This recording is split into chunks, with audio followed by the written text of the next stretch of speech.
My mission is simple, to make you money. I'm here to level the playing field for all investors. There's always a bull market somewhere, and I promise to help you find it. Mad Money starts now.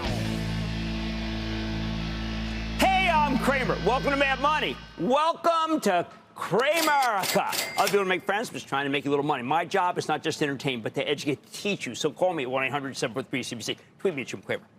Broadening out? Or big rollover? That's the question today, with the Dow gaining 261 points, while the S&P dipped 0.31% and the Nasdaq mysteriously lost 1.09%. The semiconductors, the leaders of the market, AI, got hammered once again, while the industrials, the banks, and the food and drug stocks rallied. So it's easy to make the case either way. It's entirely possible that tech might be in a short-term peak and other stocks are playing catch-up. But it's also possible that after a good first half, big money is moving from tech to the sidelines, and the other segments are simply enjoying a rare day in the sun. I say buckle up. It's a tough moment for big tech. Hold on. Now, when I looked at the schedule after being away for a week with my two daughters, I said, oh, boy, with this much news and what I thought would be a quiet week, well, you know what we need to do?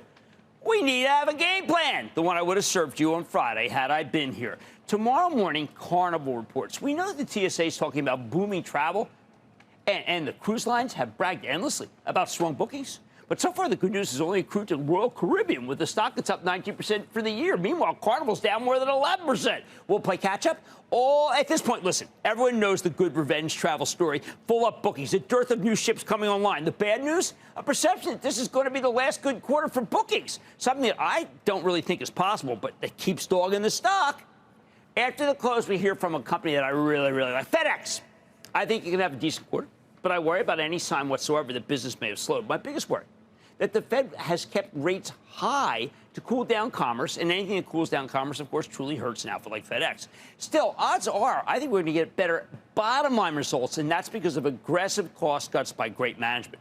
After the close, this is really interesting. Chipotle's going to bless us with a 50-for-1 stock split. It's first ever. Now, get this. After a more than 14,000% run from its IPO price, double-check that one, you get a stock that trades at just under $3,200. Too high a dollar amount for most people to buy, especially those who work there. My work shows that people tend to sell at least some of the shares from a stock split. We're now seeing that in NVIDIA. Could it be the same for Chipotle? It doesn't help that our government isn't spat over Mexican avocado inspections, which threaten to drive up the price of guac or hurt Chipotle's profitability. You know me. I'm not going to deviate from my position. Own Chipotle and don't trade it. For ages, it's been my mantra, and I'm not going back on that, guac or not. Wednesday's huge.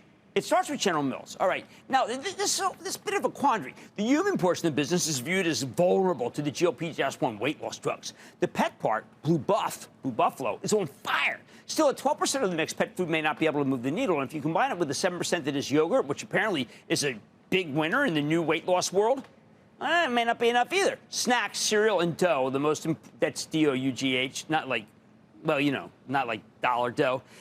Those are the most important drivers, and they're all viewed as being vulnerable. After the close, Micron reports, and this has been one of the quiet bellwethers of this entire non-AI, but also some AI semiconductor plays, because its calling card is actually high bandwidth memory, which is used all over the food chain of semis. When this stock starts going higher, do you know it doesn't stop after just 9 months of rally? It tends to go on and on. Even though it's doubled since October, I bet Micron's not done going up, although it often pulls back in response to earnings, good or bad. At the same time, I think that a strong Micron number might actually change the NVIDIA setup to a more positive view. Levi Strauss reports, too, and what a run this one has had. It's up more than 40% for the year, with CEO Michelle Goss turning the denim revival into an earnings revival. I bet that one's got higher all over it. My Squawk on the Street colleague David Faber often talks about Jefferies Financial's important indicator for the bank group. This sector's been trying to make a stand here, with Bank of America being the standout, believe it or not. I think that Jefferies will deliver a good quarter, but I'm also concerned about the results of the stress test administered by the Federal Reserve. We get the results at 4:30 p.m., and I'm always concerned that one or two big banks will be viewed as vulnerable to an economic downturn. The move in the bank stocks today may steal some of the thunder, even if we get clean bills of health later on. always a possibility. We'll also hear from AeroVironment, and we've got to find out whether the federal government is finally buying all the drones it can, given how effective they've been in Ukraine. It's been dreadfully slow, with the Pentagon seemingly only interested in big, expensive programs. That's not the AV way to go. I think AV is the better way to go. On Thursday, we convene the CNBC Investing Club monthly meeting, where Jeff Marks and I will take your questions and discuss the Travel Trust positions. We also, of course, this is exclusively for members, but we're also going to initiate a new name, which I think is very important. That means we're going to buy something for the trust on the call. Plus, we can give a second-half look. Now, Thursday morning, there should be some fireworks as Walgreens Boots Alliance reports. The predictions around the street are so grim that you almost have to believe that CEO Tim Wentworth has something up his sleeve that can stem the bleeding. I think he will. I wouldn't bet against him down here, even as I can't figure out how the heck he pulls this one off. Twin threats of stealing and same-day delivery from Amazon. Tough call. But he's a smart guy, and I wait to hear his plan. He's only gotten the job since October of last year, but I know the sense of urgency he must feel. I bet something happens. We get results from McCormick, too, and the street's taking down price targets again because of sluggish growth. I keep thinking that McCormick will get its old premium price earnings multiple back, but analyst forecasts are for flat sales, and that's not going to move the stock anywhere, frankly. Next, we have Treasury auctions all the time these days, don't we, including those that we will have on Tuesday and Wednesday, but the key one will be Thursday, when we see the results of the $44 billion auction of 7-year paper. Now, this could be dicey because that's a huge slug of bonds on top of what's been auction after auction, including a successful 20-year bond deal last week, but that was only for $13 billion. We need to get used to this concept of endless Treasury fundraisings, but getting used to them and seeing how they can hammer us on the stock market are two different things. This one may be an auction too far, by the way, because so much spare money is going into cash, not into a 7-year note. Thursday night's presidential debate, all I can tell you is that we know what Biden wants to give us, more of the same. But Trump, just try to figure that out. Let me know. Finally, on Friday, we get a key indicator of inflation that needs to be tamed to offset what can be, it only can be described as a too high consumer price index. I'm talking about the personal consumption expenditure deflator report, which could help Jay Powell figure out his next move. That's what people tell me. No matter what, by this point in the week, we'll still be discussing whether the Mag 7 can keep leading the way, something that has more to do with the overall economy than people realize. The reason why we pay so much for the mega caps is that their growth isn't slowing, and everyone else's might be if the Fed doesn't see a cut or two in the future.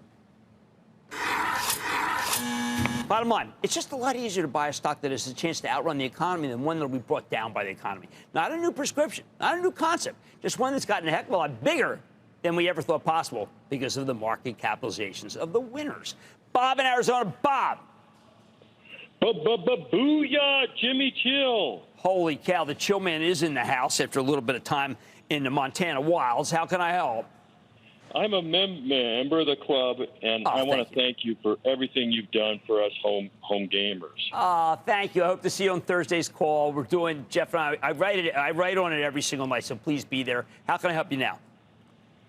I started a position in a company, and I'm down about 30%. I'd like to know if I should get more, hold on, or get out at 5 below. All right, so that last 5 below quarter was terrible. They did say that they were making some progress in making things better, particularly on the shrink, on the stealing. I like to call it stealing because that's what it is. Shrink means that let's come up with another world that doesn't sound like stealing. I think that they're going to solve it. I don't want to buy more because I think this quarter itself may not be that good. I do not want you to abandon ship here for 5 below. That would be a mistake. And their headquarters is at 8th and Market in the old Litz building where my mom sold women's lingerie on the 4th floor. Let's go to Riley in California. Riley. Hey, Jim. Booyah. Booyah. My question today is about Deere. I was curious if you thought this was a good level to open a starting position. You know, this Deere is such a quandary, and I do like AGCO more than Deere here, candidly, but Deere is just a bad forecaster of itself. We did a really interesting, Ben Stoto and I did a really interesting piece about Deere and what could make it bottom and why it trades so crazily as I look at Ben Stoto, because he's down here. I don't know. Anyway, Deere's just too hard, all right? And it's because they make it hard, because they forecast so badly. All right, it's possible that money is moving from the tech to the sidelines, and the other segments are simply enjoying a rare day in the sun. It's been a tough moment for tech, hasn't it? But I say hold on. On My Money tonight, it's the tale of two home builders. I'm comparing KP Home and Lennar, in revealing which company is built on a strong foundation or a stronger one. Then, with crypto pulling back from the highs, I'm eyeing the original asset class that's widely regarded as being a great storehold of value, and that's precious metals. Let me go up the charts. And the AI complex may be getting crushed here, or actually definitely getting crushed here. But one company bucking the trend, HPE. I'll reveal how the stock has found its footing in the AI race and made me a believer. Stay with Cramer.